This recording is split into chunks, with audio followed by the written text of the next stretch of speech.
thank everyone for hopping on today at Sofia University. We really appreciate the time that you've taken from your day to learn more about the Veteran Leadership Concentration in our MATP Master of Arts in Transpersonal Psychology program. Again, my name is Roland Reese, Director of Marketing and Communications here at Sofia University. Today's presentation is going to be by Lieutenant Colonel Abi Dorhosti with Sofia University, also retired USAF and current PhD student, and also Penny Lee, AVP of our admissions team here at Sofia University. And with that, I will turn it on over to Abi. Thank you so much, Roland. Great to see you here. Thank you, Penny, for being here to support as well. Hi, welcome. I'm Abi Dorhosti. I retired after 25 years of Air Force service, with much of my time in the joint and interagency communities. And I did not expect to end up in academia. I didn't even expect to end up pursuing a PhD, but here I am, and I found myself called to serve in a different way. And so first I want to say that when I say veteran, I'm expanding that a little more broadly between military veterans to also capture those who are veterans of lived experience within first responder communities, within, it could be peacekeeping operations, et cetera. So please hold that term loosely and a little more broadly than perhaps we normally would. And not every veteran, whether military or these other disciplines, is necessarily looking for the same thing after service. Many people move to DoD service as a federal employee, or transition to industry, start businesses, or move on to entirely new chapters. And those paths are all valid and important. This concentration was created for a more specific group, those who sense that what they lived through, witnessed, or carried is meant to be directly integrated into the way they choose to continue to serve. For many of us, service doesn't necessarily end cleanly. There can be a loss of identity, unresolved moral weight.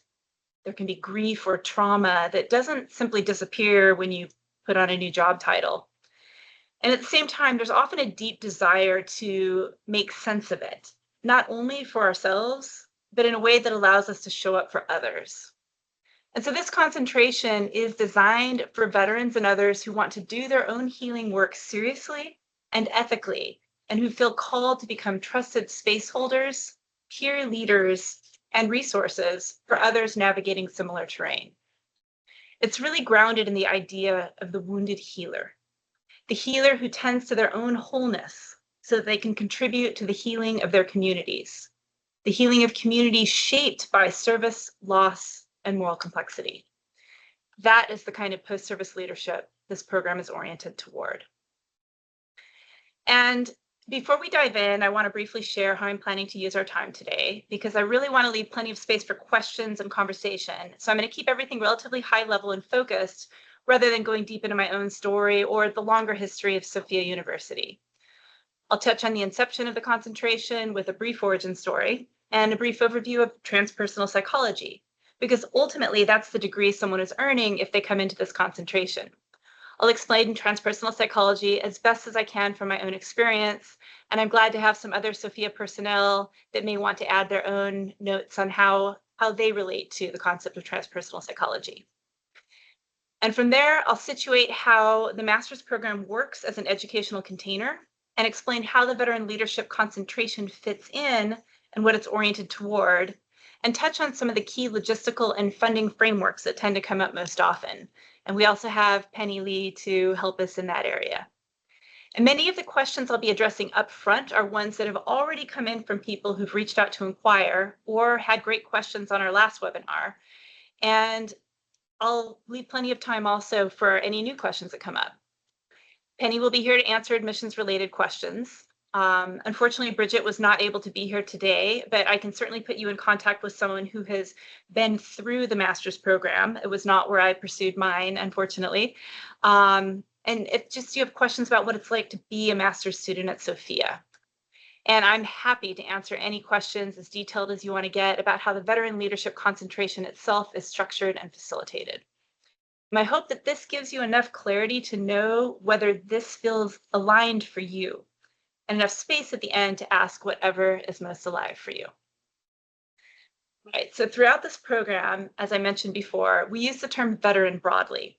In addition to military veterans, It includes those who have served in other high-stakes roles where responsibility, risk, and real human consequences are part of the work. What connects these experiences is not the uniform or the title, but the depth of service and the lasting impact it can have on identity, ethics, and leadership. And thanks to feedback from our last presentation, Sofia University leadership has also decided to open the concentration to those who work directly with our service populations and wish to gain greater cultural competency on how to support. So, the why we put this concentration together. Service fundamentally reshapes how we relate to responsibility, authority, and consequence. These experiences don't just build skills, they shape identity, ethics, and meaning, and they continue to influence how leadership is embodied long after formal service ends. As we transition out of formal service roles, many encounter significant identity shifts. These are natural responses to experiences that challenge moral frameworks, belonging, and our sense of self. This concentration is designed for service-experienced leaders who may either be navigating those transitions themselves or feel called to help others integrate lived experience into leadership that is ethical, relational, and purpose-driven, as well as those who are seeking or likely are already in roles directly supporting these veterans with lived experience. And we're approaching these challenges through a transpersonal leadership lens. We'll get more into what that means, supporting participants in transforming experience into wisdom and cultivating leadership grounded in presence, integrity, and relational accountability. And when we look at what already exists, we found that there are some very real gaps. Most programs that engage service experience tend to fall into one of two categories: clinical treatment on one end, or generalized leadership theory on the other. In many cases, service experience gets framed primarily as pathology to be treated, credentials to be converted, or skills to be translated into civilian language. What often gets missed is the moral complexity, identity transition, and relational leadership capacity that comes from having carried real responsibility. There are very few programs that hold those dimensions together in a rigorous academic setting without turning service into either a diagnosis or a resume exercise. There was also a practical gap. I couldn't find a program designed to be both academically serious and structurally accessible without upending one's life. A program that allowed people to live where they choose, continue their lives, and still meaningfully use the education benefits they earned through service. This concentration was intentionally designed to meet both of those gaps at once: the conceptual gap around this type of post-service leadership and meaning, and the structural gap around access, flexibility, and veterans benefits. So now that we've talked about who this is for and why it exists, I want to step back and name the academic lens that holds all of this, which is transpersonal psychology. I want to start with Sofia University's definition, which is the academic frame you'd actually be studying within.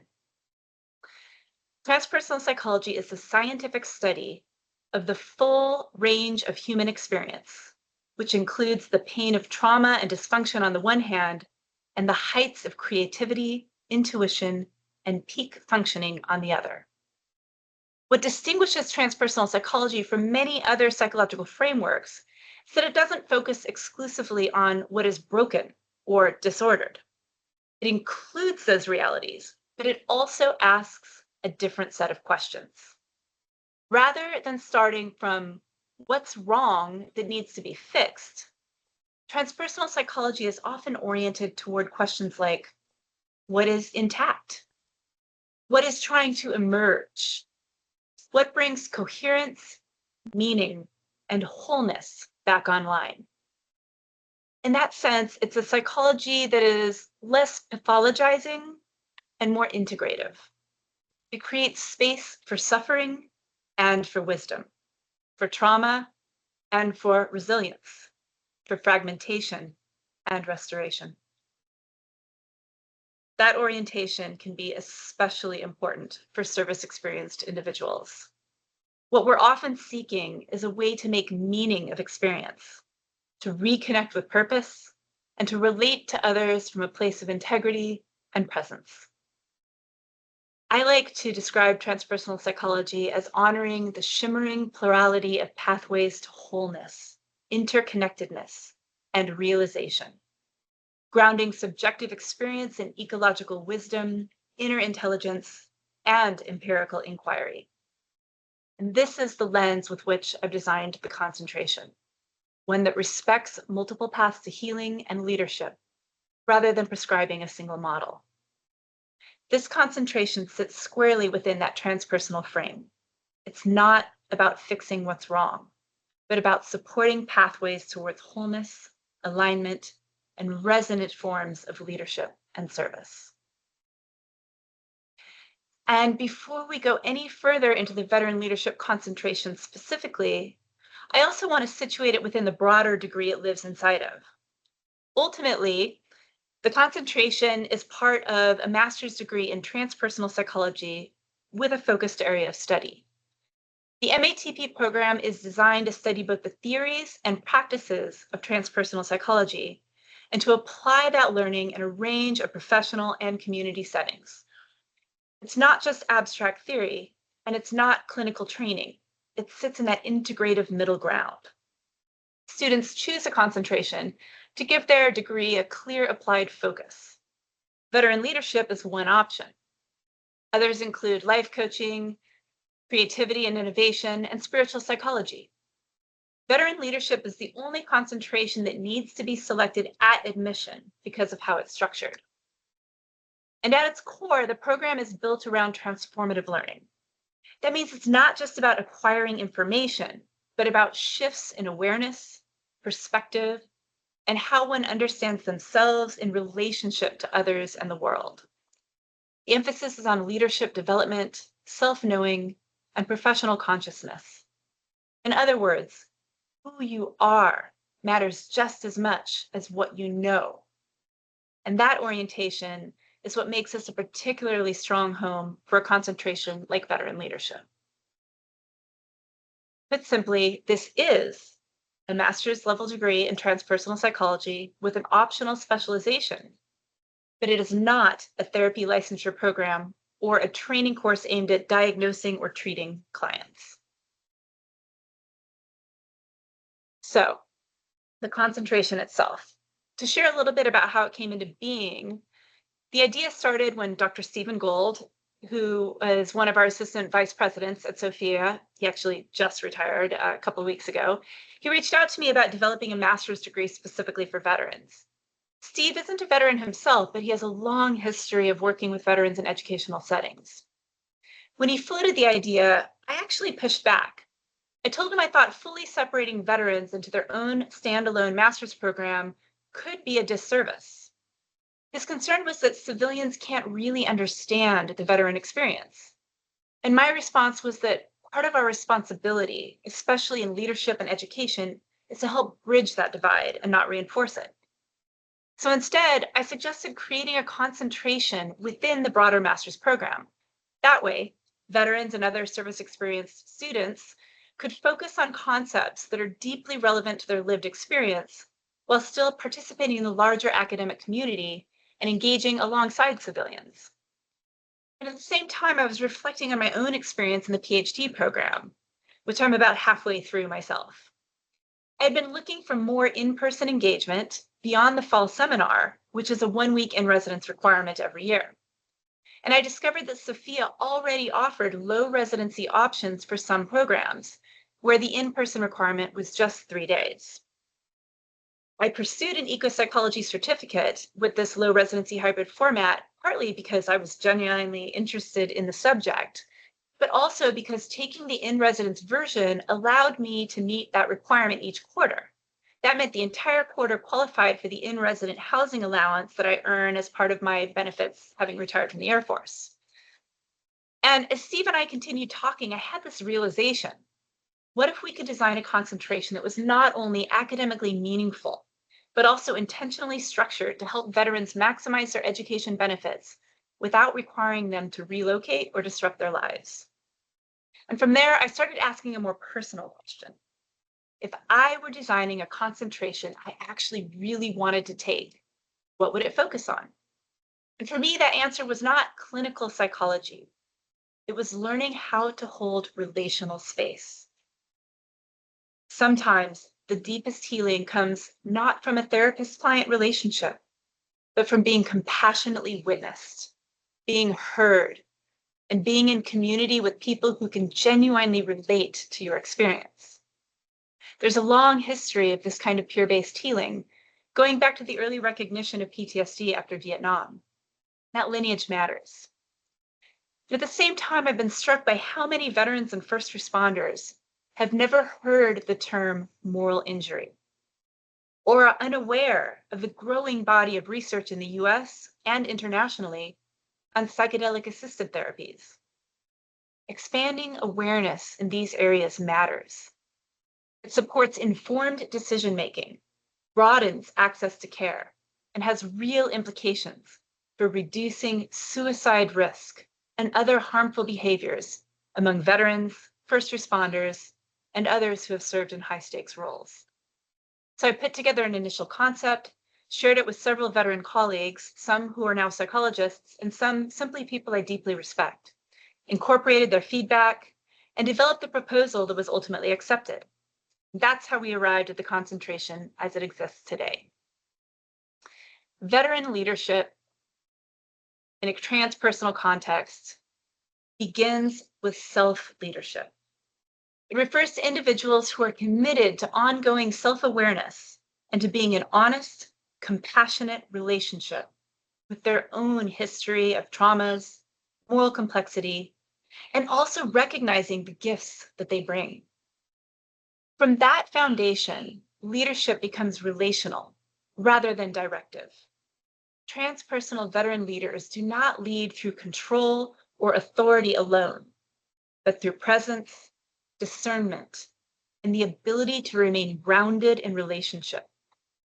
They are able to speak from their own lived experience without claiming it as universal, and to hold space for others without needing to be fully understood or to fully understand. They can situate individual experience within broader cultural, historical, and systemic contexts. This form of leadership includes the capacity to remain present with complexity. It honors paradox, ambiguity, and difference, recognizing that meaning-making after service is rarely linear, and it often unfolds over time. Ultimately, transpersonal veteran leadership is oriented towards service without self-erasure. It supports leaders in contributing to the healing of individuals, communities, and systems while remaining attentive to their own integrity, limits, and well-being, including attention to embodied cues, intuition, and inner intelligence, alongside cognitive insight. I will pause there for just a moment if there are any questions before we get into logistics.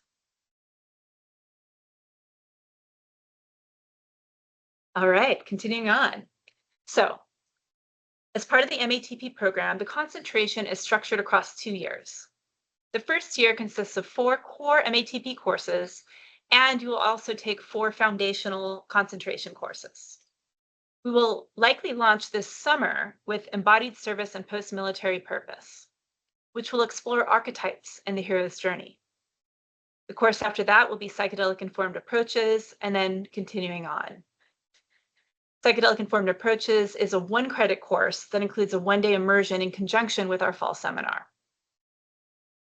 The second year moves into application. Students continue with core MACP courses and engage in 2 sequential practicum courses focused on peer facilitation and applied leadership in real-world contexts.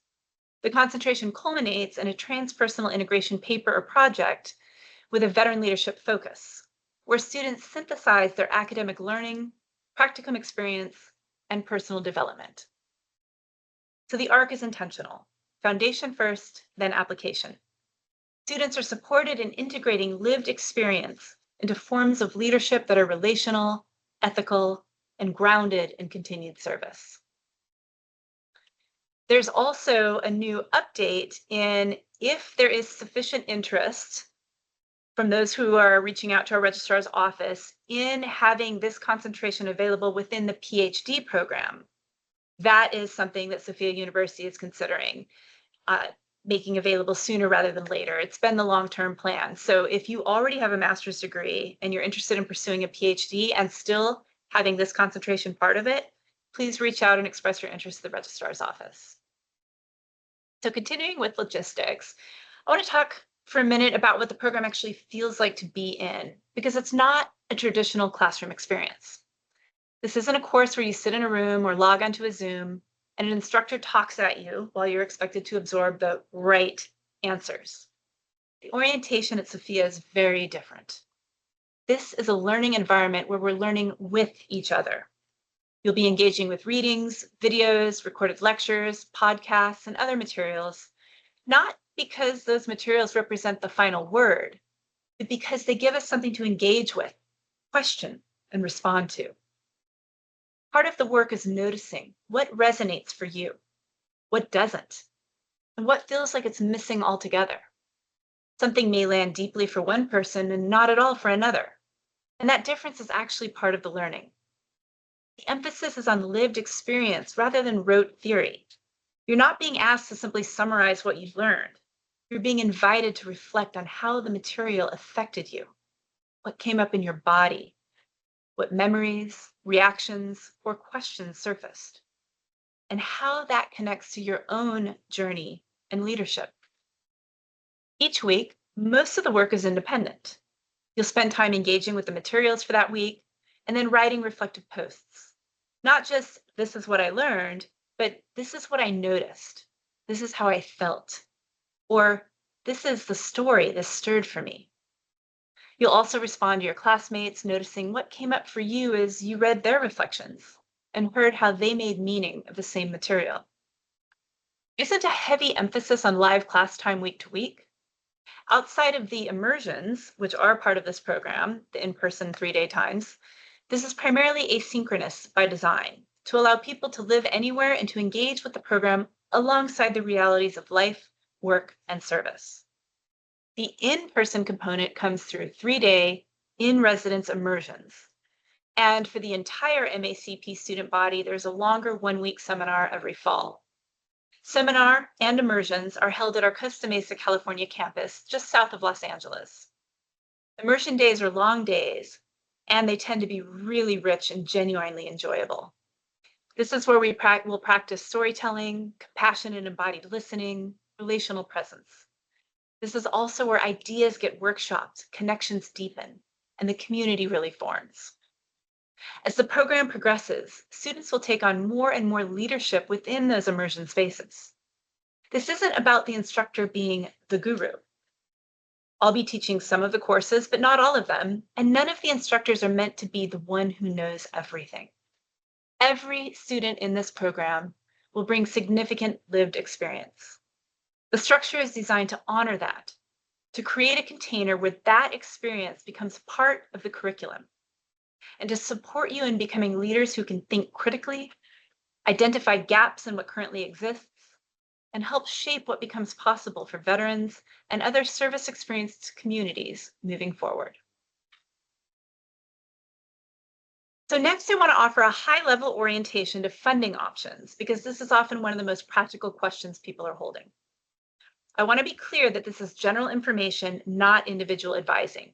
Admissions and the VA certifying officials are the right people to walk through how this would apply to your specific situation. What I want to do here is simply make sure you know what kind of options may exist. Most military veterans who pursue this program will do so using VA education benefits, most commonly the post-9/11 GI Bill. Military vets with service-related disabilities may also be eligible to use VR&E, depending on their individual circumstances and vocational goals. Footstop here. I highly recommend retaining 1 month of the 9/11 bill, if you have it, for your own use, even if you've transferred the majority to family members, because that 1 month will qualify you for the higher Chapter 33 BAH rate if you are instead using VR&E.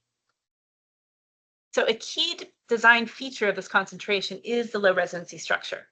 Because there is an in-residence requirement each quarter, students may qualify for the in-residence housing allowance for that term, even while living elsewhere.